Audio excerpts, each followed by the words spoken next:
কার কাছে রিজিক? আল্লাহ লিখে রাখছেন না? ইনশাআল্লাহ এর বাইরে কিছু হবে না। অতএব এত দুশ্চিন্তার কিছু নাই, জীবনকে নিয়ে এত দুশ্চিন্তার কিছু নাই। জীবনটাকে কোরআন সুন্নাহর আলোকে এনজয় করেন। কোরআন সুন্নাহকে দিয়ে জীবনকে এনজয় করা যায়। কোরআন এবং সুন্নাহর আনুগত্যের মধ্য দিয়ে আপনি জীবনকে উপভোগ করেন, টেনশন করার দরকার নেই। মনে রাখবেন, আল্লাহ যদি আপনার সাথে থাকেন এবং আল্লাহ যদি আপনাকে কবুল করেন, পৃথিবীর কোনো শক্তি নাই আপনাকে টলাবে। পৃথিবীর কোনো শক্তি নাই, পৃথিবীর সমস্ত শক্তি একত্রিত হয়ে আপনার চুল বাঁকা করতে পারবে না, যদি আল্লাহ আপনার সাথে থাকে। আর যদি আল্লাহ আপনার সাথে না থাকে, আইওয়াস শোডাউন দিয়ে কোনো লাভ হবে না, কেউ আপনাকে বাঁচাতে পারবে। অতএব আল্লাহকে আপন করে নেন, যার যার হক তাকে তাকে দেন, নিজের হক আল্লাহর কাছে চেয়ে নেন, ইনশাআল্লাহ আপনি সুখে থাকবেন। এর আগে আল্লাহ পাক একা ছিলেন, আর কিচ্ছু ছিল না। হুয়াল আউয়াল ওয়াল আখির ওয়াজ যাহির ওয়াল বাতিন ওয়া হুয়া বিকুল্লি শাইইন আলিম, সূরা হাদীদ। আল্লাহ পাক একা ছিলেন, কোনো কিছু ছিল না, আল্লাহ একা ছিলেন। আবার কোনো কিছু যখন থাকবে না, আল্লাহ একা থাকবেন। কুল্লু মান আলাইহা ফান ওয়া ইয়াবকা ওয়াজহু রাব্বিকা যুল জালালি ওয়াল ইকরাম। এই বিষয়ে কোনো দ্বিমত আছে? এরপরে আল্লাহ পাক সৃষ্টি করেছেন আরশে আজিম। কি সৃষ্টি করেছেন? বিশাল আরশ, যার ছায়ায় আল্লাহ পাক কিয়ামতের মাঠে 7 শ্রেণীর মানুষকে ছায়া দিবেন। 7 শ্রেণী: 1, ন্যায়পরায়ণ বাদশা, যেটা এই বিশ্বে খুঁজে পাওয়াটা পূর্ণিমার চাঁদের মতো। 2, সেই যুবক যে তার পুরো যৌবনকাল আল্লাহর পথে ব্যয় করেছে। এটা সুযোগ আপনার সামনে আছে, আপনি লুফে নিতে পারেন, এই সুযোগটা আপনার সামনে আছে। 3, ওই ব্যক্তি যার কলব বা অন্তর মসজিদের সাথে ঝুলন্ত থাকে, টিকটকের সাথে নয়, মসজিদের সাথে ঝুলন্ত থাকে। এখনকার যুব সমাজের অন্তর অনলাইনে ঝুলন্ত থাকে, দেখবেন। 4, ওই দুই ব্যক্তি, যেই দুই ব্যক্তি পরস্পরকে শুধুমাত্র আল্লাহর জন্য ভালোবাসে। এখানে বয়ফ্রেন্ড গার্লফ্রেন্ড সম্পর্ক বোঝানো হয়নি। এই দুনিয়ার স্বার্থে জর্জরিত ভালোবাসার বাইরেও ডিভাইন একটা ভালোবাসা আছে, সেটা হচ্ছে আল্লাহর জন্য ভালোবাসা। আর যখন আপনি কাউকে আল্লাহর জন্য ভালোবাসবেন, তখন আপনি কষ্ট পাবেন না ইনশাআল্লাহ। যখন আপনি ভালোবাসার মানুষের কাছে কিছু প্রত্যাশা করবেন, তখন আপনি কষ্ট পাবেন পদে পদে। আল্লাহর জন্য ভালোবাসেন মানুষকে, আপনি কষ্ট পাবেন না ইনশাআল্লাহ। দুই ব্যক্তি যারা পরস্পরকে আল্লাহর জন্য ভালোবাসে, আরো সে ছায়া ছায়া পাবে। 5, ওই যুবক যাকে কোনো সুন্দরী নারী আহ্বান করেছে জেনার জন্য, কিন্তু সেই যুবক বলেছে আমি আল্লাহকে ভয় করি, যেটা এই জেনারেশনের মধ্যে খুঁজে পাওয়া দুষ্কর। বরং তারা উল্টা প্রত্যাশায় থাকে যে কখন কোনো মেয়ে আমাকে প্রপোজ করবে। তারা ইউসুফ নয় আলাইহিস সালাম। 6, ওই ব্যক্তি যার ডান হাত কি দান করছে বাম হাত খবর রাখে না। ডান হাত কি দান করছে বাম হাত খবর রাখে না। আমাদের মতো নয় যে অল্প কিছু দান করেই দানবীর টাইটেল লাগিয়ে মানুষের দুয়ারে দুয়ারে যাচ্ছি সাপোর্টের জন্য, এমন নয়। 7, ওই ব্যক্তি যে নীরবে নিভৃতে আল্লাহর কথা স্মরণ করে এবং আল্লাহর কথা স্মরণ করতে করতে তার চোখ দিয়ে অশ্রু প্রবাহিত হয়। এই 7 শ্রেণীর মানুষকে আল্লাহ রাব্বুল আলামিন তার ওই আরশের ছায়ায় কিয়ামতের মাঠে ছায়া দিবেন ইনশাআল্লাহ তাআলা। আমরা কি এই ছায়াটা পেতে চাই? অপশন আমাদের সামনে খোলা আছে। আমরা কিন্তু ওই যুবক হতে পারি, ওই দুই ব্যক্তি হতে পারি, ওই ব্যক্তি হতে পারি যে মসজিদের সাথে সম্পর্ক রাখে, গোপনে দান করতে পারি, রাতে নিভৃত আল্লাহর জন্য কাঁদতেও পারি না? সব সুযোগ আমাদের সামনে আছে। আল্লাহ চাইলে আপনি ন্যায়পরায়ণ বাদশাও হতে পারবেন ইনশাআল্লাহ, যদি আল্লাহ আপনার তাকদীরে লিখে রাখেন, এটাও সম্ভব।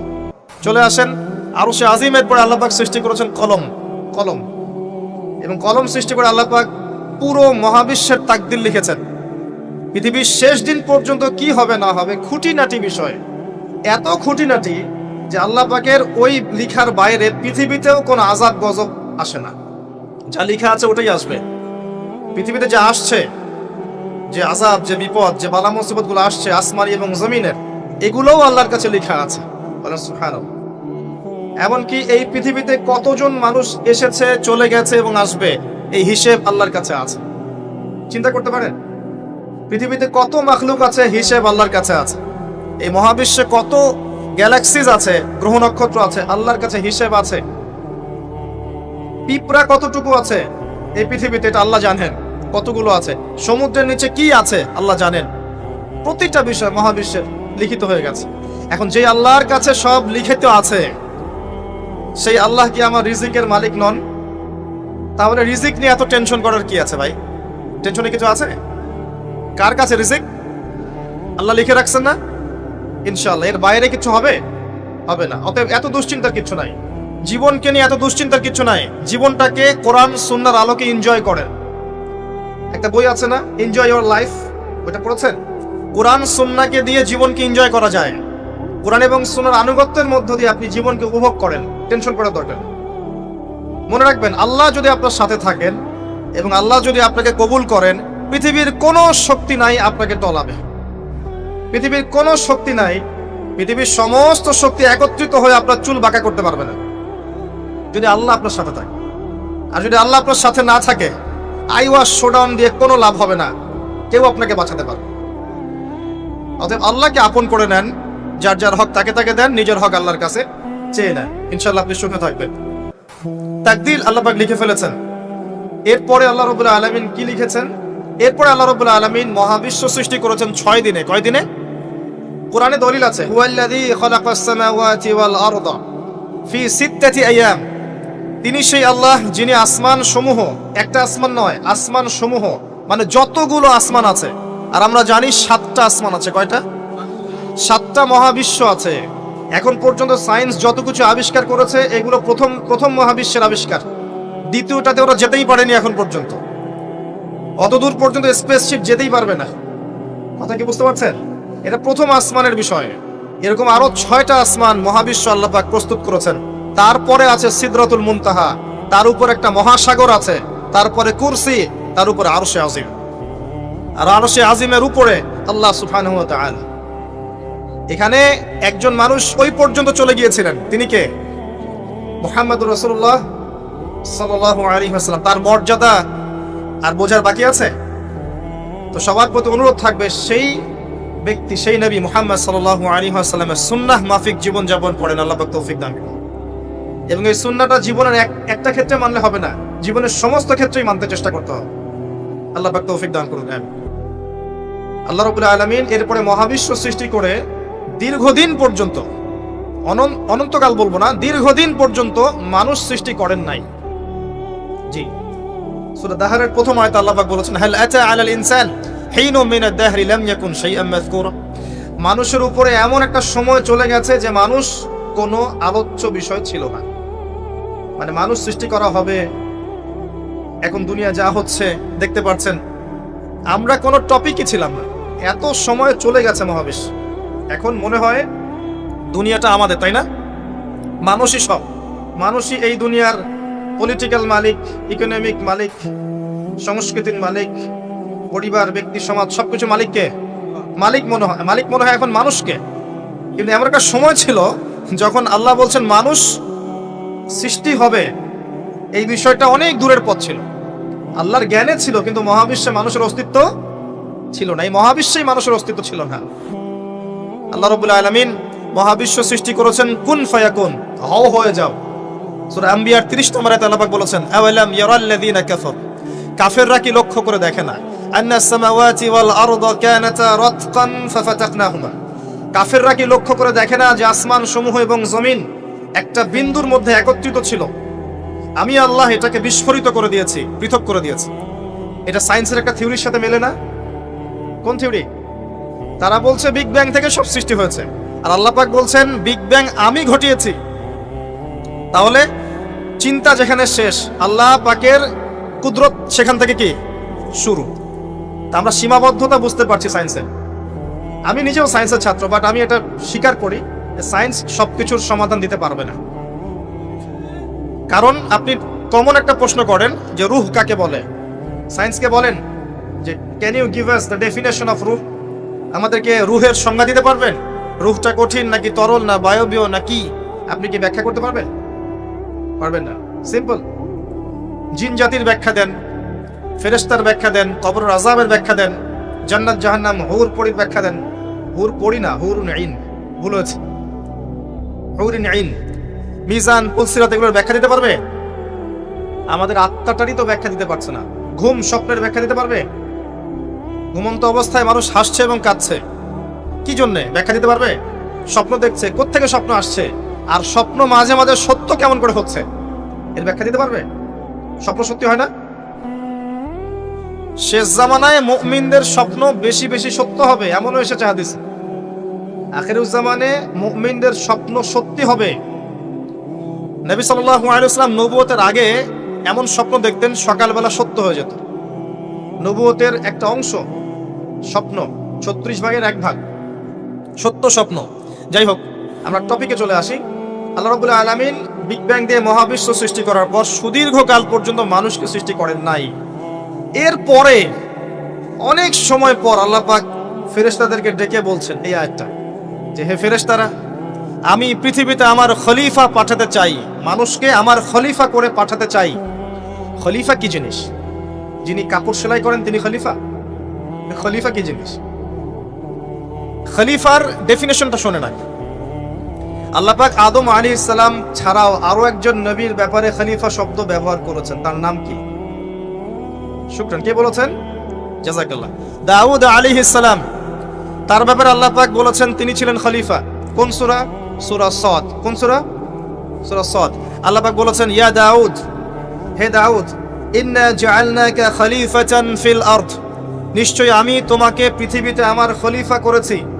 সুলাইমান আলাইহিস সালামের সময় এত উন্নত সভ্যতা ছিল যেটা আর কখনো আসবে না, এবং তাকে এত ক্ষমতা দেওয়া হয়েছিল আল্লাহর পক্ষ থেকে, যার কথা নবী সাল্লাল্লাহু আলাইহি ওয়াসাল্লাম স্মরণ করে বলেছিলেন যে একটা জিন আমাকে সালাতের মধ্যে ডিস্টার্ব দিচ্ছিল, আমি ভাবলাম জিনটাকে ধরে বেঁধে রাখবো। এটা আমাদের নবীজি বলছেন, একটা জিন আমাকে নামাজে ডিস্টার্ব করছিল, আমি ভাবলাম জিনটাকে ধরে খুঁটির সাথে বেঁধে রাখি।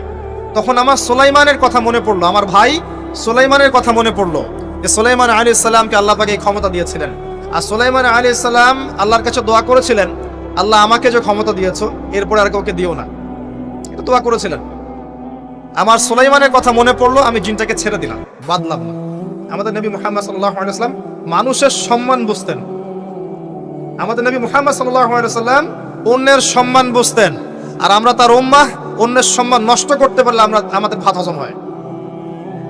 অন্যের সম্মান নষ্ট না করা পর্যন্ত ভাত হজম হবে না। আর মুহাম্মদ সাল্লাল্লাহু আলাইহি ওয়াসাল্লাম অন্যের সম্মান বুঝতেন। আসেন, সুলাইমান আলাইহিস সালাম এবং দাউদ আলাইহিস সালাম এই জেরুজালেম থেকে বিশ্ব শাসন করেছিলেন। আর জেরুজালেম চিনেন তো আপনারা? কোন দিকে? চায়নার দিকে, রাশিয়ার দিকে, নাকি আমেরিকার দিকে? আচ্ছা, ওইদিকে আমরা পরে আসবো ইনশাল্লাহ। সভ্যতার সংকটের শেষের দিকে আমরা ওইদিকে আসবো ইনশাল্লাহ। এবার আসেন, দাউদ আলাইহিস সালামকে আল্লাহ পাক বলছেন তোমাকে খলিফা করেছে পৃথিবীতে, তোমার কাজ কি? ফাহকুম বাইনান নাসি বিল হক, হে দাউদ তোমার কাজ হচ্ছে মানুষের মাঝে ন্যায় বিচার করা, মানুষের মাঝে ন্যায় বিচার করা, হকের মানদণ্ডে বিচার করা। হকটা কি? এর উত্তরও কোরআন আপনাকে দিবে। কোরআনের চেয়ে কি আমি ভালো উত্তর দিতে পারবো? কোনটা হক কোনটা বাতিল, কোনটা ন্যায় কোনটা অন্যায়, আমি কি বেশি বুঝি না আল্লাহ বেশি বোঝেন? কোথায় স্পষ্ট করা আছে, আমার মস্তিষ্কে না কোরআনে? কোরআনের সূরা কাহাফ খোলেন, আল্লাহ পাক বলেছেন ওয়াকুলিল হাক্কু মির রাব্বিকুম, হে নবী আপনি বলে দিন সত্য সেটাই যা তোমার রবের পক্ষ থেকে নাজিল হয়। আর কিছু বলার দরকার আছে? ফামান শাআ ফালইউমিন, যার ইচ্ছা হয় সে স্বীকার করুক, ঈমান নিয়ে আসুক। ওয়ামান শাআ ফালইয়াকফুর, যার ইচ্ছা হয় অস্বীকার করুক। ইন্না আ'তাদনা লিয-যালিমিনা নারান, অস্বীকারী জালেমদের জন্য আমি জাহান্নামের আগুন প্রস্তুত করে রেখেছি। বাস, আর কিছু বলার প্রয়োজন আছে? সূরা বাকারা আল্লাহ বলেছেন আল হাক্কু মির রাব্বিক ফালা তাকুনান্না মিনাল মুমতারিন, হক তোমার রবের পক্ষ থেকে আসে, তুমি সন্দেহবাদীদের অন্তর্ভুক্ত হও না। আসলে এটা হক কিনা, এই যুগে চলে কিনা, এই সন্দেহের অন্তর্ভুক্ত হও না। ইসলাম চির নতুন, চির প্রাচীন, চির আধুনিক, প্রত্যেকটা যুগের জন্য, শুধুমাত্র একটা যুগের জন্য নয়, এবং শুধু মুসলিমদের জন্য নয়, সবার জন্যই। কোরআন এবং সুন্নাহ শুধু আমাদের সম্পত্তি নয়, পুরো মানব জাতির সম্পত্তি। এখানে সবার হেদায়েত আছে, হোক সে হিন্দু ভাই বা খ্রিস্টান ভাই বা বুদ্ধিস্ট বা জিউস, যেই হোক না কেন, সবার হেদায়েত এখানে আছে। আসেন, আল্লাহ পাক কোরআনকে হক বলছেন। এটাও বলে রাখি, যখন তাওরাত নাজিল হয়েছিল তখন তাওরাত হক ছিল। তখন ওটাই ছিল হক। যখন জাবুর নাজিল হয়েছে, জাবুরই হক ছিল। যখন ইনজিল নাজিল হয়েছে, ইনজিলই হক ছিল। যখন থেকে কোরআন নাজিল হয়েছে, এখান থেকে নিয়ে কিয়ামত পর্যন্ত হকের কি অন্য কোনো মানদণ্ড আছে? এটা মানতে কোনো আপত্তি আছে? হ্যাঁ, এখন কোনো কিছু যদি কোরআন সুন্নাহর সাথে মিলে যায়, মানতে আমাদের কোনো আপত্তি নাই। কেউ একটা মতবাদ দিয়েছে, একটা দর্শন দিয়েছে, একটা সায়েন্টিফিক থট দিয়েছে, যেটা কোরআনের সাথে মিলে গেছে, হাদিসের সাথে মিলে গেছে, মানতে আমাদের কোনো আপত্তি নাই। আমরা চোখ বন্ধ করে মানবো ইনশাআল্লাহ, কোনো সমস্যা নেই। কিন্তু যে কোনো ব্যক্তি বা যে কোনো সংগঠন, যে কোনো সমাজ, যে কোনো সভ্যতা, কেউ যদি এমন কোনো কথা বলে, এমন কোনো দর্শন দেয়, এমন কোনো মতবাদ দেয় যেটা কোরআনের সাথে মিলছে না, সাংঘর্ষিক, হাদিসের সাথে মিলছে না, সাংঘর্ষিক, আপনি কি মানতে বাধ্য? এটা না মানাটাই আপনার ইমানের পরিচয়। তো আল্লাহ পাক দাউদ আলাইহিস সালামকে বলছেন, তুমি এই হকের মানদণ্ডে বিচার ফয়সালা করো। ওয়ালা তাত্তাবিউল হাওয়া, নিজের প্রবৃত্তির অনুসরণ করো না। প্রবৃত্তি মানে নিজের মন গড়া বিষয়ের অনুসরণ করো না। ইউদিল্লুকা আন সাবিলিল্লাহ, তাহলে এটা তোমাকে আল্লাহর রাস্তা থেকে সরিয়ে দিবে। নিশ্চয়ই যারা প্রবৃত্তির অনুসরণ করেছে তারা আল্লাহর পথ থেকে সরে গেছে। এই কারণে বিমা নাসু ইয়াউমাল হিসাব, তারা হিসাবের দিনটা ভুলে গেছে। আমি কি বুঝাতে পারছি ভাই? তাহলে আল্লাহ পাক খলিফার ফাংশন দিলেন। খলিফার কাজ কি তাহলে? খলিফার কাজ হচ্ছে আল্লাহর পক্ষ থেকে আসা সত্যের মানদণ্ডে মানুষের মাঝখানে ফয়সালা করা। আমার কথা ক্লিয়ার? পরিবেশ পরিস্থিতি যদি অনুকূলে না থাকে, সে করবে না, তার ক্ষমতা নাই। লা ইউকাল্লিফুল্লাহু নাফসান ইল্লা ওয়াসআহা। কিন্তু আকীদা রাখতে কি কোনো সমস্যা আছে যে এটাই চূড়ান্ত সত্য? আমি তো আগেই বলেছি, এই যুগে সারেন্ডার করতে হবে। আপনি 100% ইসলাম ফলো করতে পারবেন না। তো 100% ইসলাম ফলো করা এই যুগে আমার মতে পসিবল না, ইল্লা মাশাআল্লাহ। তো আল্লাহ পাক যদি কিছু মানুষকে বাছাই করে তৌফিক দেন, সেটা আল্লাহ পাকের নিজস্ব ব্যাপার, ইখতিয়ার, স্বাধীনতা। আসেন, আল্লাহ রাব্বুল আলামিন এখানে খলিফার ফাংশন বললেন, এবং আদম আলাইহিস সালামকে এই খলিফা করে পৃথিবীতে পাঠালেন। সভ্যতার শুরু হলো। সভ্যতার শুরু রোমকদের দ্বারা হয় নাই, সভ্যতার শুরু পশ্চিমাদের দ্বারা হয়নি, সভ্যতার শুরু হয়েছে নবীদের দ্বারা। সর্বপ্রথম সভ্যতার ধারক বাহক হচ্ছেন আদম আলাইহিস সালাম, যাকে আল্লাহ পাক খলিফা করে পৃথিবীতে পাঠিয়েছেন। যে বা যারা পৃথিবীতে আল্লাহর বিধান অনুযায়ী চলছে, তারা আল্লাহর খলিফা। কথা বুঝতে পারছেন? আর যারা পৃথিবীতে আল্লাহর বিধান অনুযায়ী চলছে না, তারা আল্লাহর খলিফা নয়, তারা শয়তানের খলিফা। এবার আসেন, আদম আলাইহিস সালামকে সৃষ্টি করার পরেই কি পৃথিবীতে পাঠানো হয়েছে? না, আগে কি করা হয়েছে? আগে জ্ঞান শিক্ষা দেওয়া হয়েছে। শুরু থেকেই জ্ঞান আছে, আর এই জ্ঞান সৃষ্টিগতভাবে আমাদের মধ্যে ছিল না, আল্লাহ পাক শিখিয়েছেন। তাহলে সভ্যতা এগিয়ে যাবে কিভাবে? জ্ঞান চর্চার মধ্য দিয়ে। বুঝতে পারছেন? আগে জ্ঞান। এখনো যদি আপনি একটা সুন্দর সভ্যতা চান, জ্ঞান চর্চা, এছাড়া কোনো অপশন নাই। জ্ঞান এর চর্চা, প্রসার, প্রচার, সভ্যতা, সমাজ সুন্দর হবে ইনশাআল্লাহ। এরপর কি হলো? সভ্যতা এগিয়ে গেল কিভাবে? তার বুকের হাড় থেকে হাওয়া আলাইহিস সালাম, এই যে সভ্যতার একটা অংশ, মহিলাদেরকে ছাড়া কি আপনি সমাজ চিন্তা করতে পারবেন? তারা আমাদের মধ্য থেকেই সৃষ্টি, এবং বাঁকা হাড় থেকে। জোরে চাপ দিতে যায় না, ভেঙে যাবে। জোরে চাপ দিতে যায় না, ভেঙে যাবে। বাস্তব অভিজ্ঞতা থেকেই বলছি। আর ছেড়ে দিলে আবার ওইভাবেই থেকে যাবে। এই জন্য উত্তম নসিহতের মধ্য দিয়ে একটু মানায় টানায় চলতে হবে আর কি। দুনিয়ার জীবন সবকিছু 100% মনের মতো হবে না, একটু মানায় নিয়ে চলতে হবে। কারণ আমি নিজেও সাহাবী নই, দেখবেন আমার স্ত্রীও মহিলা সাহাবী নন, আপনিও সাহাবী নন, আপনার স্ত্রীও মহিলা সাহাবী নন। তাই ওই হিসাব কিতাব করে লাভ নাই। আমরা সবাই অপরাধী, সবার মাঝে ল্যাকিংস আছে। এই জন্য সবার উচিত সবার ভুলগুলোকে ক্ষমা করে দুনিয়ার জীবনটা হৃদ্যতা, ভালোবাসার সাথে কাটানো। তাহলে পরিবার ঠিক থাকবে ইনশাআল্লাহ। এরপরে কি? পরীক্ষা। কিসের পরীক্ষা? এই গাছের কাছে যেও না। কোন গাছ? এই প্রশ্নের দরকার নাই তো আমার, কোন গাছ? যে গাছই হোক, এই গাছের কাছে যেও না। তার আগে আল্লাহ পাক বলে দিলেন, আদম আসো। ফেরেশতাদেরকে ডাকলেন, আদম তুমি এই নামগুলো বলে দাও। তিনি সব নাম বলে দিলেন। ফেরেশতাদেরকে আগে জিজ্ঞাসা করেছিলেন, তোমরা বলে দাও। তারা বলেছে লা ইলমা লানা ইল্লা মা আল্লামতানা। এখানে জ্ঞানের মধ্য দিয়ে আল্লাহ পাক আদম আলাইহিস সালামকে সম্মানিত করলেন। জ্ঞান, সম্মান, নবী, সভ্যতার সূচক। আমার কথা কি বুঝতে পারছেন? এরপরে ইবলিস, সবাই সেজদা করলো। আদম জ্ঞানে জয়ী হয়েছে, তোমরা সবাই তাকে সেজদা করো। আল্লাহ পাক আদম আলাইহিস সালামকে বড় করলেন, কারণ তিনি তাকে ভালোবাসেন। আল্লাহ পাক আমাদেরকে ভালোবাসেন, বাসেন না? আল্লাহ পাক আমাদেরকে প্রচন্ড ভালোবাসেন, আর আপনি যাকে ভালোবাসবেন তাকে বড় করতে চাইবেন না? আল্লাহ পাক আদম আলাইহিস সালামকে উঁচু করলেন, তোমরা আদমকে সিজদা করো। ওয়া ইয কুলনা লিল মালাইকাতি ইসজুদু লি আদম ফাসাজাদু, সবাই সিজদা করলো ইল্লা ইবলিস। ইবলিস কেন সিজদা করলো না? কিয়াস করলো, খলাকতানি মিন নার ওয়া খলাকতাহু মিন তিন, আমাকে সৃষ্টি করেছেন আগুন দিয়ে, তাকে সৃষ্টি করেছেন মাটি দিয়ে, আমি কেন তাকে সিজদা করতে যাব? রিমেম্বার, লিসেন টু মি, ইবলিসের জ্ঞান ছিল, ইবলিসের আমল ছিল। আই রিপিট, ইবলিসের জ্ঞান ছিল, ইবলিসের আমল ছিল, ইবলিসের মাঝে বিনয় ছিল না, অহংকার ছিল। ইবলিস ধ্বংস হয়ে গেছে। আমাদের জ্ঞান, আমাদের ডিগ্রি, আমাদের সার্টিফিকেট আমাদেরকে অহংকারী বানায়, আমরা ইবলিসের কাতারভুক্ত হয়ে যাব, নাউযুবিল্লাহ। ঠিক আছে, এবার ইবলিসকে বের করে দেওয়া হলো, চিরস্থায়ী জাহান্নামী অভিশপ্ত করা হলো। আদম এবং হাওয়া আলাইহিস সালাম জান্নাতে রাখা হলো। গাছের কাছে যেও না, তারা চলে গেলেন। কিভাবে চলে গেলেন? এখানে আসেন। ইবলিস এসে ওয়াসওয়াসা দিয়েছে। কি ওয়াসওয়াসা সেটা শোনেন। এটা একটা ভালো প্রশ্ন। কোন ওয়াসওয়াসায় পড়ে তারা এই কাজটা করে ফেললেন? এটা সূরা তহার মধ্যে আছে। কোন সূরা? তহা। এখানে আল্লাহ পাক বলেছেন, ইবলিস এসে বলেছিল যে তোমরা যদি ওই গাছের কাছে যাও এবং এর ফল খাও, তাহলে তোমরা চিরস্থায়িত্ব লাভ করবে। চিরস্থায়িত্ব, অমর হয়ে যাবে, অমর। কথা বুঝতে পারছেন? অমরত্ব। অমরত্বের টোপ দিয়ে ইবলিস এভাবে ওয়াসওয়াসা দিয়েছে আমাদের পিতাকে, আমাদের মাকে।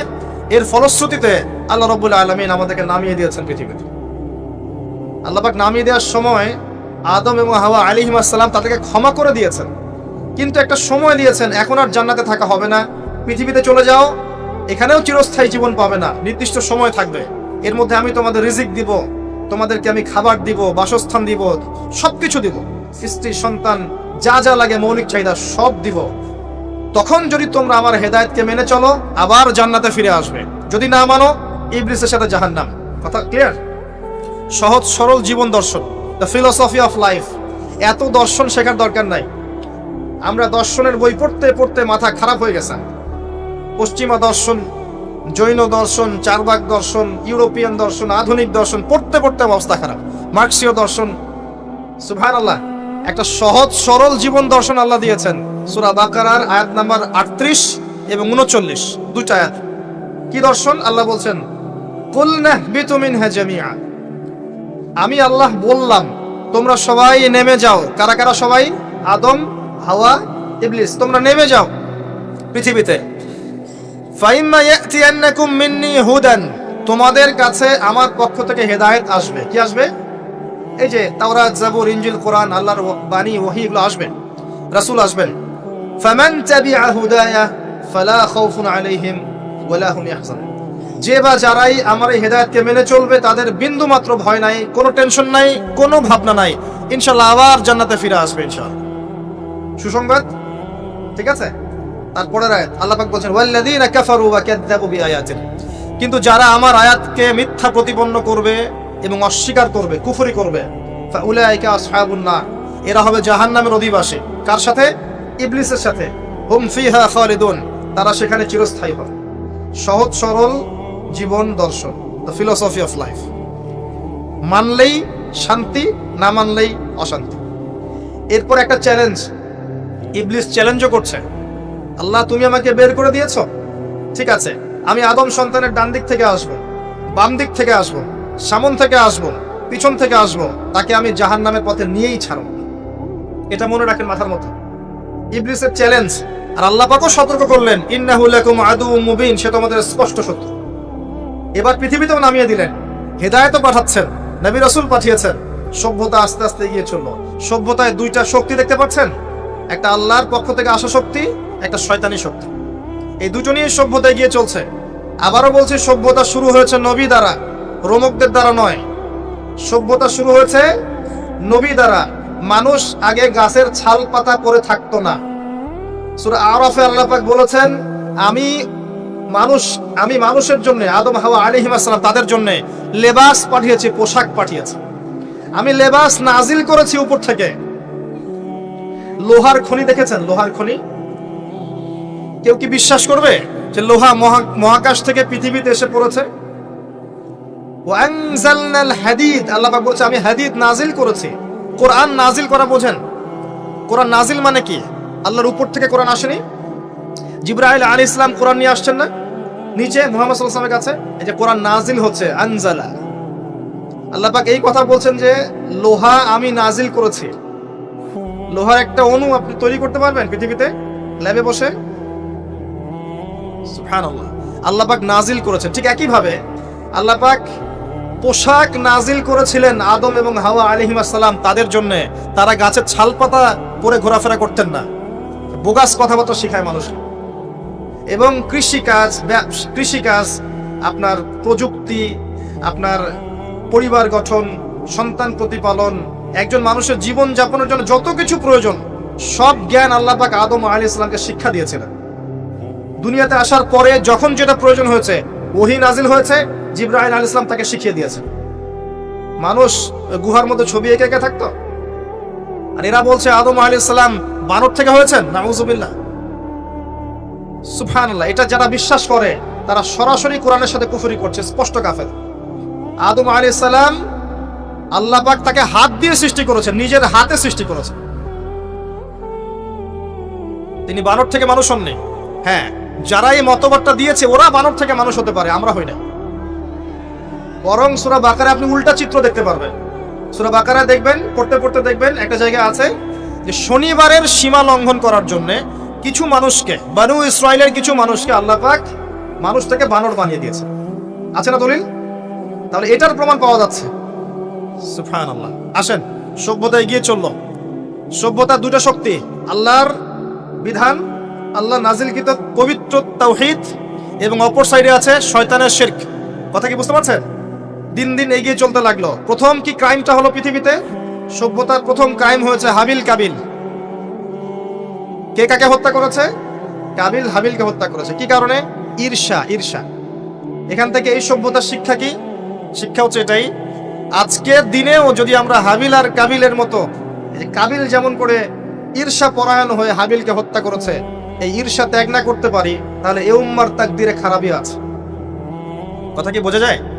আমরা এখন পর্যন্ত সেই কাবিলের সুন্নত ত্যাগ করতে পারি নাই। ভিতরটা হিংসা দিয়ে ভর্তি, জর্জরিত। এগুলো যদি খুলে আল্লাহ পাক দেখাতে পারতেন জনগণের সামনে, লজ্জায়, দুর্গন্ধে, ধিক্কার জানাতে জানাতে আপনি আমার লেকচারও শুনতে আসতেন না। হ্যাঁ, যদি আমার কলিজাটাকে খুলে আল্লাহ পাক দেখাতেন যে দেখো এর কলিজার মধ্যে কি পরিমাণ হিংসা আছে, ঈর্ষা আছে, দুনিয়ার লোভ আছে, লালসা আছে, পরশ্রী কাতরতা আছে, দুর্গন্ধে আপনি আমার লেকচার শুনতে আসতেন না। জি, এটা সৌভাগ্য যে আমাদের ভিতরটা আল্লাহ পাক দেখান না। আল্লাহ পাক আমাদের কলবটাকে পরিষ্কার করুন, আত্মশুদ্ধি দান করুন, আল্লাহ নূর দান করুন, এবং ঈর্ষা ত্যাগ করার তৌফিক আল্লাহ পাক দান। এবার আসেন, সভ্যতা এগিয়ে চলছে। লেকচারটা একটু লম্বা হতে পারে, একটু ধৈর্য ধরেন। সভ্যতা এগিয়ে চলছে। আদম আলাইহিস সালামের যুগে কোনো পাপাচার খুব একটা দেখা যাচ্ছে না, শুধু এই পাপাচার ছাড়া। এর পরের জেনারেশনে গিয়ে দেখছি নূহ আলাইহিস সালামের কওম। কার কওম? নূহ আলাইহিস সালাম। 5 জন বড় বড় নবীর একজন। 5 জন বড় বড় নবীর নাম নূহ আলাইহিস সালাম, ইব্রাহিম, মূসা, ঈসা, মুহাম্মদ সাল্লাল্লাহু আলাইহি ওয়াসাল্লাম। আমি কিন্তু শেষে প্রশ্ন করব, উত্তর দিতে হবে, ঠিক আছে? ইনশাআল্লাহ। সঠিক উত্তর দিতে পারলে পুরস্কার, না পারলে যে পারবে তাকে আপনি হাদিয়া দিবেন। আপনার পকেট থেকে হাদিয়া নিয়ে তাকে দেওয়া হবে ইনশাআল্লাহ। তো নূহ আলাইহিস সালামের যুগে কি শিরক, প্রথম শিরকের পাপ মানুষ দেখলো। ইয়াগুস, ইয়াউক, নাসর, এরকম কিছু মূর্তি ছিল। এই মূর্তিগুলো তার উপাসনা করা শুরু করলো। বাই দ্য ওয়ে, এই মূর্তিগুলো কিন্তু তারা হাতে তৈরি করে নাই। আমার কথাটা ভালো করে বোঝেন।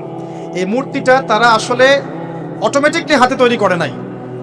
এই মূর্তিটা তৈরি করার পিছনে শয়তান তাদেরকে ওয়াসওয়াসা দিয়েছিল। কি ওয়াসওয়াসা দিয়েছিল? এই ব্যক্তিরা ছিল আগের সময়কার বুজুর্গ ব্যক্তি। বুজুর্গ ব্যক্তি বোঝেন? পরেশগার বুজুর্গ ব্যক্তি। তো শয়তান এদেরকে বুঝিয়েছিল, যদি তোমরা বুজুর্গ ব্যক্তিদের, আল্লাহওয়ালা মানুষদের মূর্তি তৈরি করে মসজিদের বাইরে রাখো, তাদেরকে দেখলে তোমাদের ইবাদতে মনোযোগ বাড়বে। শয়তান এই ওয়াসওয়াসা দিয়েছে। ওই জেনারেশন তাই করলো। ওই জেনারেশন যখন চলে গেল, পরের প্রজন্মকে শয়তান ওয়াসওয়াসা দিল, আরে মসজিদের বাইরে কেন, ভেতরেই রাখলে হয়। তারা ভেতরে নিয়ে আসলো। এই জেনারেশন শেষ হয়ে গেল। তারপরে আরেকটা জেনারেশন আসলো। ওদেরকে শয়তান বুঝালো সরাসরি এদের কাছে চাইলেই হয়। শিরক শুরু হলো। আপনি কি বুঝতে পারছেন কিভাবে শিরক শুরু হয়েছে বিশ্বে? এবার নূহ আলাইহিস সালাম 950 বছর তার কওমকে দাওয়াত দিলেন, শিরক ছেড়ে দাও, শিরক ছেড়ে দাও। কত বছর? 9টা শতাব্দী, 9.5 শতাব্দী তিনি তার উম্মাহকে দাওয়াত দিলেন শিরক ছেড়ে দাও। তার স্ত্রী পর্যন্ত তার কথা শুনলো না, তার ছেলেও তার কথা শুনলো না।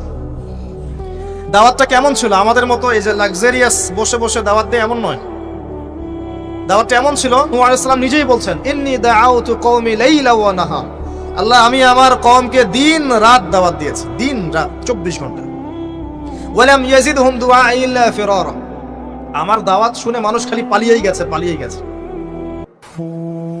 এরকম করে দাওয়াত দিয়েছেন, এমন ভাবে দাওয়াত দিয়েছেন, শেষে সমাজের মানুষ শুনছে না, পরিবারের লোকও কথা শুনছে না। তখন হাত উঁচু করে বলছেন, রব্বি আন্নী মাগলুবুন ফান্তাসির। আল্লাহ, আমি পরাজিত, আমাকে সাহায্য কর। তখন আল্লাহ পাক প্লাবন পাঠালেন, ধ্বংস হয়ে গেল জালেম। আর যারা মুমিন তাদেরকে আল্লাহ পাক উদ্ধার করলেন কিস্তিতে করে। সভ্যতার সংকট বুঝতে পারছেন? সভ্যতার সংকট মানে হচ্ছে শিরক। যখন সভ্যতায় শিরক এসেছে, আল্লাহ পাক তাওহীদ পন্থীদেরকে বাঁচিয়েছেন, মুশরিকদেরকে ধ্বংস করে দিয়েছেন।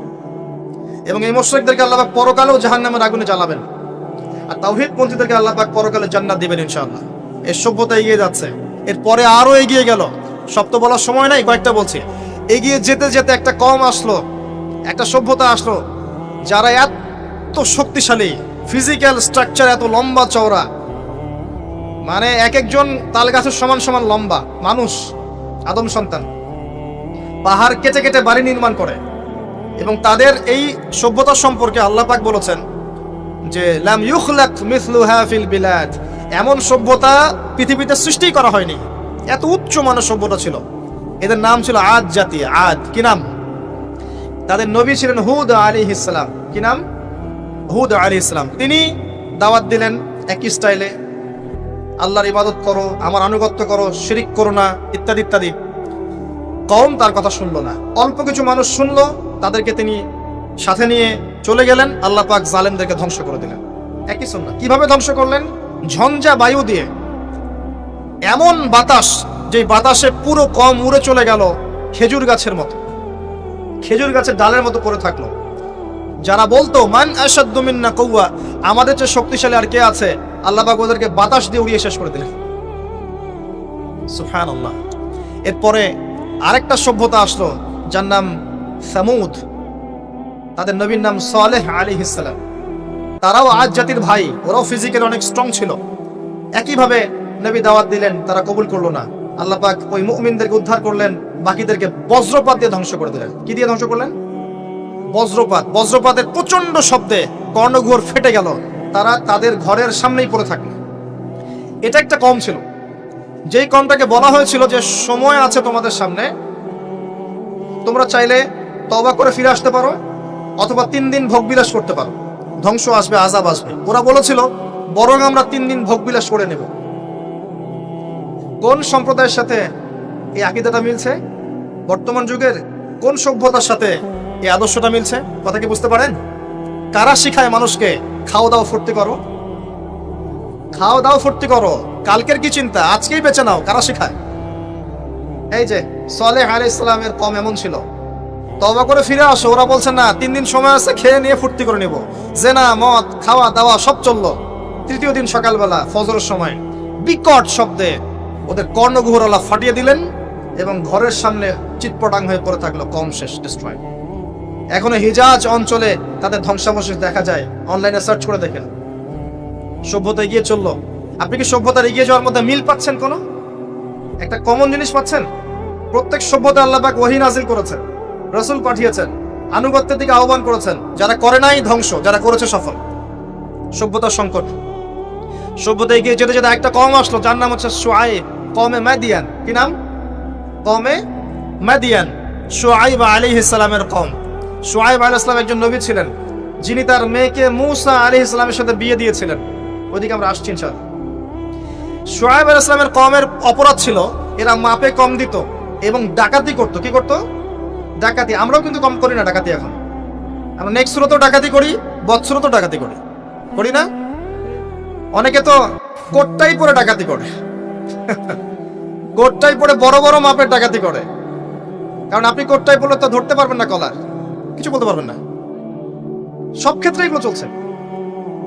স্যুট বুট পরে বসে থাকবো সুদী ব্যাংকে, মানুষের রক্ত চুষে খাচ্ছে। অনেক সময় দেখা যায় দিনের লেবাস পরেও আমরা জনগণের টাকা পয়সা লুটে খাই। হ্যাঁ, তো যে ডাকাতি করতো সোহাইব আলাইহিস সালামের কম, এবং তারা মাপে কম দিত। রমজান মাসে একটা অনুরোধ করবো, আল্লাহর ওয়াস্তে কৃত্রিম সংকট তৈরি করে মানুষকে কষ্ট দিয়েন না, বরং এই মাসে আপনি দাম আরো কমিয়ে দেন, আল্লাহ আপনার রিজিকে বারাকা দিবেন। মানুষকে খাওয়ান, বেশি বেশি ইফতার করান, বেশি বেশি ইফতার করান, সমাজ কল্যাণমূলক কাজ করেন, আল্লাহ রহম করবেন। আল্লাহর ওয়াস্তে এই মাসটাকে কোটিপতি হওয়ার সুযোগ মনে করেন না, এটা আপনার ক্ষমা পাওয়ার মাস। আল্লাহ পাক বোঝার তৌফিক দান করুন তাদেরকে। তারপরেও কিছু মানুষ থাকবে লাহুম কুলুবুন লা ইয়াফকাহুনা বিহা, যাদের কলব আছে উপলব্ধি করে না, লাহুম আযানুন লা ইয়াসমাউনা বিহা ওয়া লাহুম আ'য়ুনুন লা ইবসিরুনা বিহা, কান আছে শুনে না, চোখ আছে দেখবে না। উলাইকা কাল আনআম, এরাই জন্তু জানোয়ারের মতো। বাল হুম আদাল, বরং তার চেয়ে ওরা নিকৃষ্ট। বাল হুম আদাল, বরং তার চাইতেও নিকৃষ্ট। উলাইকা হুমুল গাফিলুন, এরা গাফিল সম্প্রদায়। আসেন, মাপে কম দেওয়া ডাকাতি করার কারণে আল্লাহ পাক কি করলেন? আল্লাহ পাক এই মাদিয়ান জাতি ইতিহাসে প্রথমবার, সভ্যতায় প্রথমবার এই মাদিয়ান জাতিকে আল্লাহ পাক ভূমিকম্প দিয়ে ধ্বংস করেছেন। ভূমিকম্প দিয়ে আল্লাহ পাক ধ্বংস করেছেন ওয়ার্ল্ড হিস্ট্রিতে প্রথম এই মাদিয়ান কওমকে। আর এই ভূমিকম্প আখিরুজ্জামানেও আসবে, বড় বড় তিনটা, একটা পূর্ব দিকে, একটা পশ্চিমে, আর একটা বিশ্বের মাঝখানে। অপেক্ষা করতে থাকেন এবং প্রস্তুতি গ্রহণ করতে থাকেন, সামনে আসবে ইনশাআল্লাহ আযজা ওয়া জাল। কারো ঠেকানোর ক্ষমতা নাই, বিকজ এটা হাদিসে লেখা আছে, কিছু করার নাই। একটা কাজই করার আছে, পরকালের ফিকির করা আর মৃত্যুর প্রস্তুতি গ্রহণ করা। আসেন, এরপর কি হলো? সভ্যতা এগিয়ে চললো, নবী মূসা আলাইহিস সালামের কওম আসলো, বনু ইসরাঈলের ঘটনা আপনারা জানেন। এর আগে একটা স্কিপ করে গেছে, ওই দিকে আসছি। এর আগে ইব্রাহিম আলাইহিস সালাম ছিলেন, মনে আছে? ওই যে নমরুদ, ইব্রাহিম আলাইহিস সালাম বাবা তার আহ্বানে সাড়া দিচ্ছে না, বাড়ির থেকে চলে গেলেন, স্ত্রী সারা কিনে চলে গেলেন প্যালেস্টাইন, সেখানে থাকা শুরু করলেন। পরে হাজারা আলাইহিস সালামকে বিয়ে করলেন, সেখান থেকে আবার মক্কা, সেখানে সন্তানকে জবাই করার ফিতনা, পরীক্ষা, সফল হলেন, প্রত্যেকটা ক্ষেত্রে সফল হলেন। আল্লাহ রাব্বুল আলামিন তাকে বলেছেন যে ইব্রাহিম একাই একটা উম্মাহ। আল্লাহ পাক তাকে অগ্নি পরীক্ষা নিলেন, অগ্নি পরীক্ষাতেও তিনি পাশ করলেন। নমরুদকে আল্লাহ পাক ধ্বংস করলেন, ইব্রাহিমকে বিজয়ী করলেন। বলেন সুবহানাল্লাহ। সভ্যতার একই চিত্র। এবার মূসা আলাইহিস সালামের সময় আপনি গিয়ে দেখবেন, ফেরাউনকে আল্লাহ পাক দলবল সহ ডুবিয়ে মারলেন, মূসা আলাইহিস সালাম বনী ইসরাঈলকে আল্লাহ পাক উদ্ধার করলেন। একই চিত্র। সভ্যতার সংকট, বুঝতে পারছেন? সভ্যতার সংকটের মধ্যে যখনই আপনি দেখবেন শিরক আছে, আল্লাহর অবাধ্যতা আছে, নবীর আনুগত্য নাই, ধ্বংস। যখনই তাওহীদ আছে, সুন্নত আছে, হালাল আছে, নবীর আনুগত্য আছে, সাফল্য। সভ্যতা আরো এগিয়ে গেল। দেখবেন দাউদ আলাইহিস সালামের যুগ আসলো, তিনি জেরুজালেম থেকে ওয়ার্ল্ড শাসন করা শুরু করলেন। সুলাইমান আলাইহিস সালামের সময় আসলো, তিনি আরো বড় পরিসরে শাসন করা শুরু করলেন। এদিকে ইউসুফ আলাইহিস সালামের সময় এসেছিল, যিনি মিশরে রাজত্ব করেছিলেন। ইয়াকুব আলাইহিস সালামের সময় এসেছিল। ইদ্রিস আলাইহিস সালামের যুগ এসেছিল। যুলকারনাইন তার সময় এসেছিল, যিনি মাশরিক মাগরিব বিজয় করেছিলেন।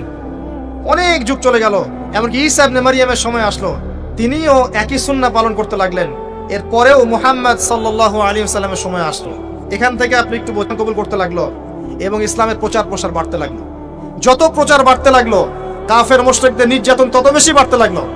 এত নির্যাতন বাড়তে লাগলো, এক পর্যায়ে মক্কা থেকে আবিসিনিয়ায় হিজরত করতে হলো, হাবাশা, ইথিওপিয়ায়। সেখানে বাদশা নাজাশী ছিলেন, তিনি মুসলিমদেরকে আশ্রয় দিলেন, সেখানে মুসলিমরা থাকতে লাগলো। এমনকি নবী সাল্লাল্লাহু আলাইহি ওয়াসাল্লাম তায়েফে গেলেন সাহায্য পাওয়ার আশায়, তায়েফবাসী খারাপ ব্যবহার করলো, তাকে রক্তাক্ত করলো, তিনি আবার মক্কায় ফিরে আসলেন। তিনটা বছর গাছের ছাল পাতা খেয়ে সাহাবায়ে কেরামকে শিয়ারে আবু তালেবে রাত দিন কাটাতে হলো। 3 বছরের বয়কট জীবন। এরপরে একই বছর অল্প কয়েকদিনের ব্যবধানে চাচা আবু তালেব এবং স্ত্রী খাদিজা রাদিয়াল্লাহু আনহা ইন্তেকাল করলেন। নবী সাল্লাল্লাহু আলাইহি ওয়াসাল্লাম বিষণ্ণ হয়ে পড়লেন। আল্লাহ পাক তাকে মেরাজ ঘটালেন, তার সমস্ত বিষণ্ণতা দূর হয়ে গেল। নবী সাল্লাল্লাহু আলাইহি ওয়াসাল্লাম 11তম বর্ষে ইয়াসরিব থেকে আগত 6 জন যুবককে দাওয়াত দিলেন, যাদের নেতা ছিল সাআদ বিন জুরারাহ রাদিয়াল্লাহু আনহু। এই 6 জন ইয়াসরিব মানে মদিনা থেকে এসেছিল, তার ইসলাম কবুল করে আবার মদিনায় ফেরত গেল। তার পরের বছর তারা আরো 6 জনকে নিয়ে আসলো, 6 যোগ 6 মোট 12 জন। এর পরের বছর মুসআব বিন উমাইর রাদিয়াল্লাহু আনহুর দাওয়াতের ফলে 12 থেকে 75 জন মানুষ মদিনা থেকে এসে ইসলাম কবুল করলো। মদিনায় হিজরতের পটভূমি তৈরি হলো। নবী সাল্লাল্লাহু আলাইহি ওয়াসাল্লাম তার পরের বছর হিজরত করলেন মদিনায় সাহাবায়ে কেরামকে নিয়ে। এই যে মদিনা, এটাই হলো প্রথম ইসলামিক স্টেট। কথা কি বুঝতে পারছেন? ওই দাউদ এবং সুলাইমান আলাইহিস সালামের পর এবং ইউসুফ আলাইহিস সালামের যুগের পর এই মদিনাই হচ্ছে পরবর্তী ইসলামিক স্টেট। এখানে ছিল রাষ্ট্রের সমস্ত সংজ্ঞা এখানে ফুলফিল হলো, এখানে জনগণ হলো, এখানে সার্বভৌমত্ব থাকলো, এখানে গভর্নমেন্ট হলো, এবং যার প্রেসিডেন্ট স্বয়ং মুহাম্মদ সাল্লাল্লাহু আলাইহি ওয়াসাল্লাম। আমার কথা কি বুঝতে পারছেন? আমি একটু দ্রুত নিয়ে যাচ্ছি আপনাদেরকে, সময় শর্ট। এবার এই মদিনাকে প্রোটেক্টেড করার জন্য নবী সাল্লাল্লাহু আলাইহি ওয়াসাল্লাম সামরিক বাহিনী থেকে শুরু করে ইকোনমিক বেস, আপনার পলিটিক্যাল অ্যাফেয়ার্স, সমস্ত বিষয়গুলো করতে লাগলেন। এক পর্যায়ে আবু সুফিয়ানের কাফেলাকে আক্রমণকে কেন্দ্র করে বদরের যুদ্ধ হয়ে গেল, আর এই যুদ্ধে মুসলিমদেরকে আল্লাহ পাক বিজয় দান করলেন। তার পরের বছর উহুদের যুদ্ধ হলো। আমাদের একটা ভুলের কারণে আমরা এই যুদ্ধের সাময়িক বিপর্যয়ের শিকার হলাম। পরাজিত হয়নি, সাময়িক বিপর্যয়ের শিকার হয়েছে। স্বয়ং নবী সাল্লাল্লাহু আলাইহি ওয়াসাল্লামকেও মার খেতে হয়েছে। জি, এবং 70 জন সাহাবী এখানে ইন্তেকাল করেছেন, শাহাদাত বরণ করেছেন, যার মধ্যে হামজা রাদিয়াল্লাহু আনহু ছিলেন। এর পরের বছর 10,000 সৈন্য নিয়ে মুশরিকরা আক্রমণ করলো মদিনা। এখানে 1.5-2 মাস মদিনাকে অবরোধ করে রাখলো। এটা হলো খন্দকের যুদ্ধ, আহজাবের যুদ্ধ। সূরা আহজাব পড়ে দেখেন। এরপর তারা ফিরে চলে গেল। এবার নবী সাল্লাল্লাহু আলাইহি ওয়াসাল্লাম বললেন, আজকের পর থেকে তারা আর আমাদেরকে আক্রমণ করতে পারবে না, আমরাই করবো ইনশাআল্লাহ। এরপর নবী সাল্লাল্লাহু আলাইহি ওয়াসাল্লাম দাওয়াত বাড়াতে লাগলেন, ইকোনমিক বেস বাড়াতে লাগলেন, সামরিক বিষয়গুলো শক্তিশালী করতে লাগলেন, এবং গোত্রে গোত্রে ইসলামের দাওয়াত পৌঁছে দিতে লাগলেন। এক পর্যায়ে স্বপ্ন দেখলেন তিনি মক্কা তাওয়াফ করছেন। সাহাবীরা বুঝে ফেললেন যে আমরা মক্কায় ঢুকবো। তারা ইহরাম বেঁধে মক্কায় ঢুকতে লাগলেন। প্রতিবন্ধকতা দেওয়া হলো হুদাইবিয়া নামক জায়গায়। হুদাইবিয়া নামক জায়গায় খালিদ বিন ওয়ালিদ, যিনি তখন ইসলাম কবুল করেননি রাদিয়াল্লাহু আনহু, তিনি মুসলিমদেরকে ঠেকিয়ে দিলেন, যাওয়া হবে না। এর ফলশ্রুতিতে এখানে চুক্তি হলো, যেটাকে আমরা হুদাইবিয়ার সন্ধি বলে থাকি। চুক্তির প্রতিটা দফায় বাইরের চোখ দিয়ে মনে হয় যে আমাদের প্রতিকূলে যাচ্ছে, কিন্তু আদতে এগুলো আমাদের অনুকূলে ছিল। কি দফা? 10 বছর আমরা যুদ্ধ করব না, ওকে ডান। তোমাদের কেউ আমাদের দলে আসলে ফিরাই দেওয়া লাগবে, আমাদের কেউ তোমাদের দলে গেলে ফিরাই দিব না, ওকে ডান।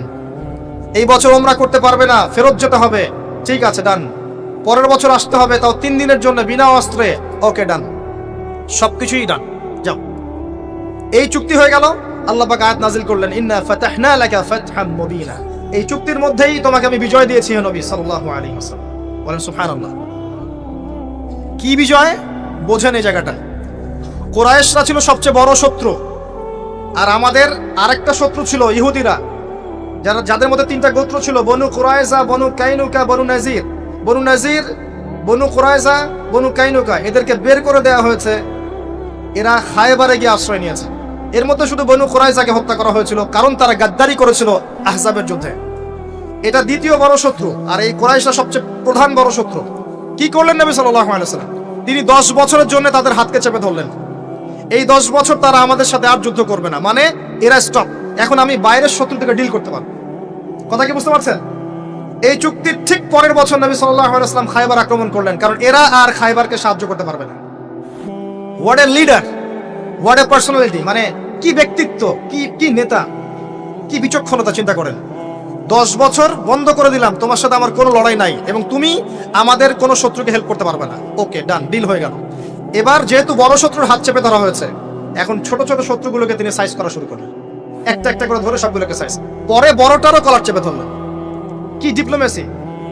আমরা খালি এখন মিষ্টি খাওয়ার সুন্নত জানি, আমরা এখন জিওপলিটিক্যাল ডিপ্লোম্যাটিক সুন্নাত জানি না।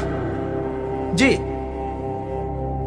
চিন্তা করে দেখ, এই জায়গাটা খুব ভালো করে বুঝবেন। খায়বার বিজয়ের পর থেকে নিয়ে মুসলিমদের আর্থসামাজিক অবস্থা আরো বাড়তে লাগলো, প্রচুর সম্পদ গনিমত বাড়তে লাগলো, এবং পররাষ্ট্রনীতি অ্যাপ্লাই করা হলো। রোমক সম্রাটকে দাওয়াত দেওয়া হচ্ছে, মিশরের বাদশাকে দাওয়াত দেওয়া হচ্ছে, পারস্যে দাওয়াত দেওয়া হচ্ছে।